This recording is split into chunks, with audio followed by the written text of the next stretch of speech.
O Parlamento trata a reunião pública para custo de vida. Nós sabemos que é uma realidade, custo de vida está alto, parte tem a ver com nós importar turcos, nós importar inflação também, de uma pandemia acaba e passa, mas algo importante que nós trazemos adiante, tá? Para o povo saber é a origem da pobreza aqui. Uma origem, como o na 2014,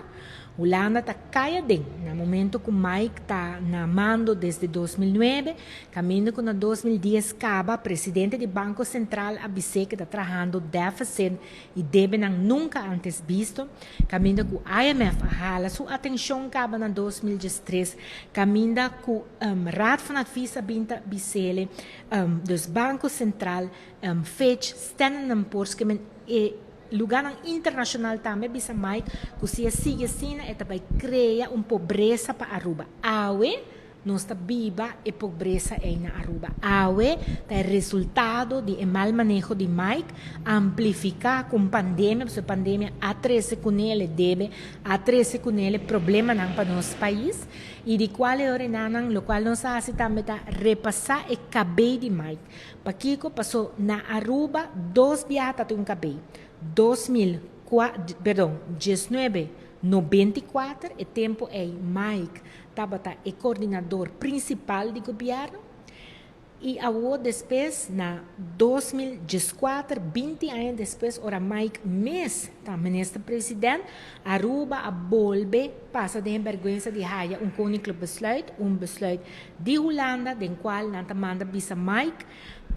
para quieto safety na pone tra rapport arriba Aruba 30 páginas e dentro página nang inang yawe nós repassar sei para tour político para pueblo para tour vorale alma nang yong que tá kana rondi Mike e hene nang ku Mike também visita que tá purba manipular e den preto riba blancos no holandês anda bisa papiers geduldig nós alesa e den ora que bota mira Kiko Mike hasi, Mike hisa, nós gasto de interesse na 100 milhões de florins. Se nós não tinha débito com Mike atrás e não, agora bom, ela redoblar o débito, apenas que ela chega aí, ela redoblar o débito. Que nós está papiando, Mike cria susso débito de 2.200 milhões de florins. 2.2 milhões.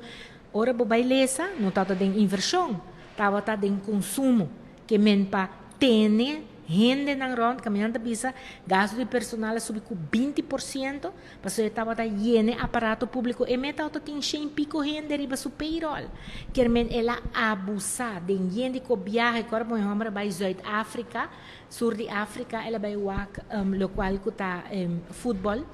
ela vai Samoa, ela vai em caminho gasta quantidade de placa, então agora que não bota wak toda pressão de deve é arriba a carteira grande, qual é finança pública, pero especialmente arriba carteira chiquito. So awe que bisa que não tem placa para saque, não tem placa para gente especial, não tem placa para mama não solteira, não tem placa para trazer alívio, saque o resultado de lo qual com Mike há 8 anos.